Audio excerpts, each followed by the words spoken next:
ಯಲಹಂಕ ಶಾಸಕರಾದ ಎಸ್.ಆರ್. ವಿಶ್ವನಾಥ್ ಅವರು ತಮ್ಮ ಹುಟ್ಟುಹಬ್ಬವನ್ನು ಅದ್ದೂರಿಯಾಗಿ ಲಿಂಗನಾಯಕನಹಳ್ಳಿ ಹೋಟೆಲ್ ರಮಡಾದಲ್ಲಿ ಆಚರಿಸಿಕೊಂಡರು. ಹುಟ್ಟುಹಬ್ಬದ ಪ್ರಯುಕ್ತ ಬೃಹತ್ ರಕ್ತದಾನ ಶಿಬಿರ, ಆರೋಗ್ಯ ಶಿಬಿರ, ಅಂಗವಿಕಲರಿಗೆ ದ್ವಿಚಕ್ರ ವಾಹನ ವಿತರಣೆ, ಕುಂಬಾರಹಳ್ಳಿ ಗ್ರಾಮದ 94 ಸಿಸಿ ಫಲಾನುಭವಿಗಳಿಗೆ ಹಕ್ಕುಪತ್ರ ವಿತರಣೆ ಮಾಡಲಾಯಿತು. ಇದೇ ವೇಳೆ ಮಾಜಿ ಸಿಎಂ ಯಡಿಯೂರಪ್ಪ, ವಿಧಾನಸಭೆ ವಿರೋಧ ಪಕ್ಷದ ನಾಯಕ ಆರ್. ಅಶೋಕ್ ಸೇರಿದಂತೆ ಬಿಜೆಪಿಯ ನಾಯಕರುಗಳು, ಯಲಹಂಕ ಬಿಜೆಪಿಯ ಮುಖಂಡರುಗಳು, ಸಾವಿರಾರು ವಿಶ್ವನಾಥ್ ಅವರ ಅಭಿಮಾನಿಗಳು ಹುಟ್ಟುಹಬ್ಬಕ್ಕೆ ಆಗಮಿಸಿ ಶುಭ ಕೋರಿದರು. ಯಲಹಂಕ ವಿಧಾನಸಭಾ ಕ್ಷೇತ್ರದ ನಮ್ಮ ಜನಪ್ರಿಯ ಶಾಸಕರಾದ ಎಸ್.ಆರ್. ವಿಶ್ವನಾಥಣ್ಣನವರ ಹುಟ್ಟುಹಬ್ಬ ಇವತ್ತು ಅವರಿಗೆ ಹುಟ್ಟುಹಬ್ಬದ ಶುಭಾಶಯಗಳು. ಹಾಗೂ ಇವತ್ತು ಅವರ ಹುಟ್ಟುಹಬ್ಬದ ಪ್ರಯುಕ್ತ ಅನೇಕ ಬಡವರಿಗೆ ಸೈಕಲ್ ವಿತರಣೆ ಆಗಿರ್ಬೋದು, ಹಕ್ಕುಪತ್ರ ವಿತರಣೆ ಆಗಿರ್ಬೋದು, ರಕ್ತದಾನ ಶಿಬಿರ ಆಗಿರ್ಬೋದು ಏರ್ಪಡಿಸಿ ಇವತ್ತು ಅವರ ಹುಟ್ಟುಹಬ್ಬವನ್ನು ವಿಜೃಂಭಣೆಯಿಂದ ಆಚರಿಸಲಾಗಿದೆ. ಅವರಿಗೆ ದೇವರು ಆಯುಷ್ಯ ಆರೋಗ್ಯವನ್ನು ಕೊಟ್ಟು ಕಾಪಾಡಲಿ.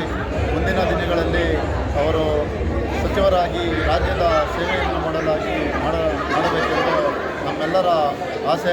ಅದು ಈ ನೆಕ್ಸ್ಟು BJP ಸರ್ಕಾರ ಬಂದಾಗ ಅದು ಅವರಿಗೆ ಆ ದೇವರು ಕರುಣಿಸಲಿ ಅಂತ ದೇವರಲ್ಲಿ ಕೇಳಿಕೊಳ್ತೇನೆ. ಕಿರಣ್ ಕುಮಾರ್, ಮಾಜಿ ಅಧ್ಯಕ್ಷರು, ಕಸ್ಕಟ್ಪುರ ಗ್ರಾಮ ಪಂಚಾಯತ್. ಯಲಹಂಕ ವಿಧಾನಸಭಾ ಕ್ಷೇತ್ರದ ಜನಪ್ರಿಯ ಶಾಸಕರು, ನಿಮ್ಮೆಲ್ಲರ ನೆಚ್ಚಿನ ನಾಯಕರು, ಹಿಂದೂ ಹುಲಿ, ಹಿಂದುತ್ವಕ್ಕೆ ಧಕ್ಕೆ ಬಂದಾಗ ಎದೆ ತಟ್ಟಿ ನಿಲ್ಲುವಂತಹ ಕರ್ನಾಟಕದ ಮೊಟ್ಟ ಮೊದಲ ವ್ಯಕ್ತಿ ಸನ್ಮಾನ್ಯ ಶಾಸಕರಾದಂಥ ಶ್ರೀ ಎಸ್.ಆರ್. ವಿಶ್ವನಾಥ್ ಸಾಹೇಬರ ಜನ್ಮದಿನ ಇಂದು. ಈ ಜನ್ಮದಿನಕ್ಕೆ ನಾವು ಸಾವಿರ ಸಂಖ್ಯೆಯಲ್ಲಿ ಅವರ ಅಭಿಮಾನಿಗಳು, BJP ಕಾರ್ಯಕರ್ತರು ಸೇರಿದ್ದೇವೆ. ಅವರಿಗೆ ಜನ್ಮದಿನ ಶುಭಾಶಯ ಹೇಳುತ್ತಾ, ಅವರ ಸೇವೆ ನಮ್ಮ ಯಲಹಂಕ ವಿಧಾನಸಭಾ ಕ್ಷೇತ್ರಕ್ಕೆ ಮಾತ್ರ ಅಲ್ಲ, ಇಡೀ ಕರ್ನಾಟಕಕ್ಕೂ ಅವಶ್ಯಕತೆ ಇದೆ.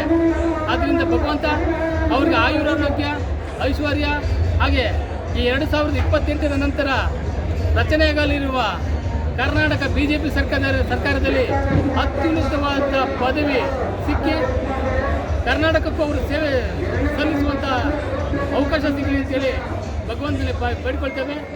ಅವರಿಗೆ ಜನ್ಮದಿನದ ಶುಭಾಶಯಗಳು. ವರದಿ ಹನುಮಂತರಾಜು, ವಿಸ್ಮಯ ನ್ಯೂಸ್ ಕನ್ನಡ, ಯಲಹಂಕ.